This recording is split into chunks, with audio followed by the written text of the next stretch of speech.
हाँ, एक बार फिर से आपका अपने YouTube चैनल में स्वागत है। दोस्तों, आप इस कंपनी को पहचान रहे होंगे। मैं कई बार इसके बारे में डिस्कस कर चुका हूँ, लेकिन आज खास मकसद से इस कंपनी को मैंने पिकअप किया है और आपके सामने कुछ बातें रखूँगा। क्या रीज़न है कि इस कंपनी का प्राइस इतना तेज़ी से वैल्यूएट हुआ है, यानी क्या कारण है कि इसका प्राइस इस कदर से नीचे गिर रहा है, इसको समझने की कोशिश करेंगे। इससे पहले मैं आपको बताऊं, स्पष्ट कर देना चाहता हूं कि मैं कोई बाय या सेल का रिकमेंडेशन नहीं देता। अगर आपको किसी भी शेयर को बाय या सेल करना है तो आप अपने फाइनेंशियल एडवाइजर से निश्चित रूप से सलाह मशवरा कर लीजिए। ध्यान रहे दोस्तों, ये पूरी की पूरी वीडियो केवल और केवल एजुकेशनल पर्पज के लिए है। हालांकि रॉक्स हाईटेक में कोई ऐसी चीज समझ निकल के नहीं आई है कि कंपनी ने खुद बताया है। ये एक ट्रेंड जो सोशल मीडिया पे ट्रेंड कर रहा है उसको बताऊंगा, और जो कंपनी ने दावा किया था वो दावे पीछे हो रहे हैं, इसके बारे में बात करेंगे। तो चलिए बिना देरी के वीडियो को शुरू करते हैं। अच्छा, कुछ संभावित गड़बड़ियां और कुछ चिंताएं लोग प्रकट कर रहे हैं इस कंपनी के बारे में, उसको हम देखने की कोशिश करेंगे। दोस्तों, इस कंपनी का प्राइस लगातार गिरता जा रहा है। आपने देखा होगा, एक बार ना चार्ट पे चलते हैं, वहां पे चीजें बेहतर समझ में आएगी। दोस्तों, मैंने एक लाइन भी ड्रॉ करके दिया था कि अगर 100 रुपए के नीचे आएगा तो इसमें एक अल्टीमेट गिरावट और देखी जा सकती है। जब इसने 100 रुपए का प्राइस तोड़ा तो आप देख पाएंगे कि किस तरह से गिरावट हो गई है। और ये आज का चार्ट नहीं है, बहुत समय पहले मैंने आपको बताया था। 100 रुपए से सीधे अभी फिलहाल में 38 रुपए पे ट्रेंड कर रहा है। ट्रेड कर रहा है। यहाँ पे आप देखेंगे कि इसका जो हाई है 200 रुपए से ज्यादा का है, आप यहाँ पे देख सकते हो। और इस हाई को कंपनी ने कभी भी टच नहीं कर पाया जब से ये मार्केट में लिस्ट हुआ। एक बात और मैं आपको बताना चाहूंगा कि क्या क्या गड़बड़ियां चल रही हैं, क्या क्या लोगों के मन में विचार चल रहे हैं, उसके बारे में हम बात करेंगे। तो जो पहला मुद्दा है उसके बारे में हम बात करते हैं। मैंने बताया था कि कंपनी में जो गिरावट चल रही है इसको लोग गिरते हुए 9 पिन की संज्ञा दी है। ये लगातार गिर रहा है, इसलिए इसमें स्थिरता की कमी दिखाई दे रही है। दोस्तों, एक बात और कि प्रबंधन की विश्वसनीयता पे सवाल। एक ऐसी बात है, इनके जो प्रमोटर हैं वो कह रहे थे कि ये अगला विप्रो बनेगा, लेकिन क्या इस कदर से अगला विप्रो बनेगा? कदापि नहीं। तो ये जो प्रबंधन है, जो इनके प्रमोटर हैं, वो लंबी चौड़ी बातें करते हैं, लेकिन कंपनी उस पर खरी नहीं उतर पा रही है।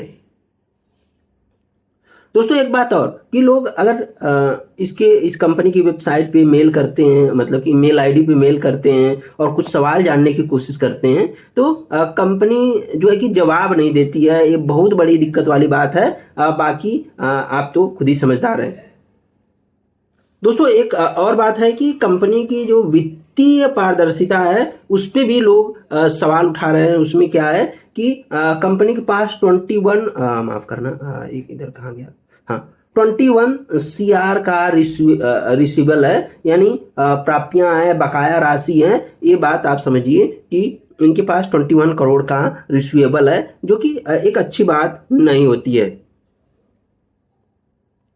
कंपनी के पास 40 करोड़ के ऑर्डर भी है, लेकिन इसमें कोई सकारात्मकता नहीं दिख रही है। मतलब लोगों को विश्वास नहीं हो रहा है कि भाई क्या चल रहा है इस पे, क्या कंपनी अच्छी कर पाएगी कि नहीं। आप समझिए कि इसमें लोगों को संदेह है। जिन कंपनियों के पास 80 करोड़ का ऑर्डर बुक है वो कंपनियां भी लगातार गिर रही हैं और 62 करोड़ के मार्केट कैप पे आ गई हैं। तो आप यहाँ पे समझ सकते हो। और एक बात और मैं आपको बता दूं कि इसकी जो वित्तीय पारदर्शिता है उस पर सवाल है। प्राप्य राशि यानी रिसीवेबल रिलेटेड पार्टी ट्रांजैक्शन है, उस पर लोग शंका जता रहे हैं।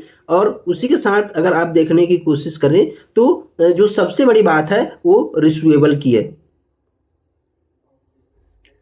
अगर हम निष्कर्ष रूप से देखें तो पारदर्शिता के बारे में कुछ सवाल है, लेकिन कोई ऐसा नहीं है कि कोई गंभीर मुद्दा सामने आ गया हो। ऐसा भी बिल्कुल नहीं है कि कंपनी के ऊपर कोई गंभीर आरोप लग गए हो, ऐसा कुछ नहीं है।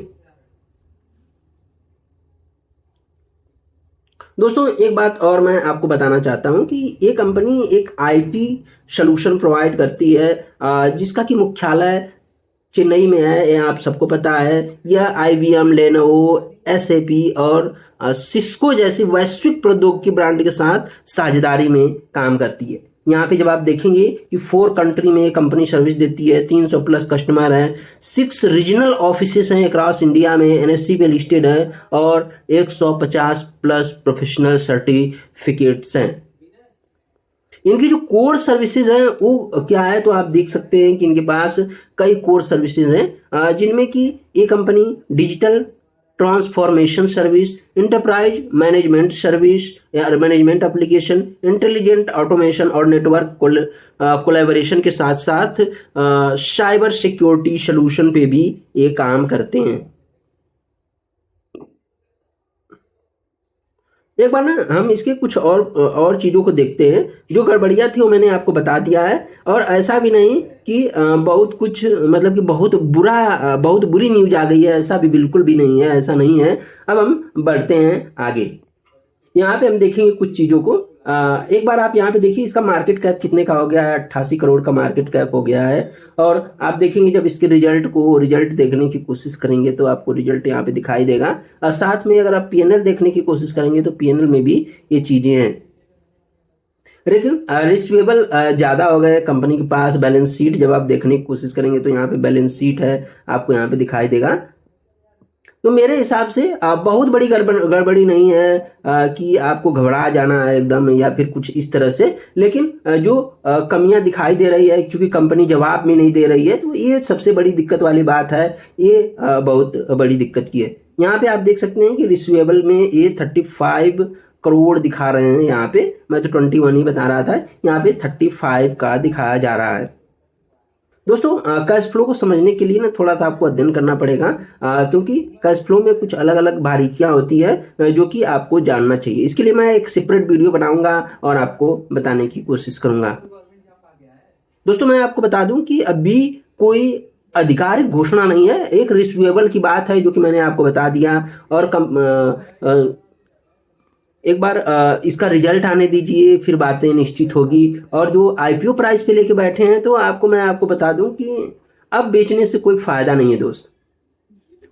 अभी आप इसको स्थिर होने दीजिए। और कुछ बड़ा होता है, इन्होंने 2 जगह ऑफिसेज भी खोले हैं, लेकिन वहाँ पे ना इनको काम नहीं मिल रहा है। अगर काम मिलता है तो हमारा विश्वास है कि ये कंपनी जरूर बाउंस बैक करेगी। लेकिन आपको अभी नया पैसा नहीं डालना है, आप थोड़ा सा ठहर जाइए।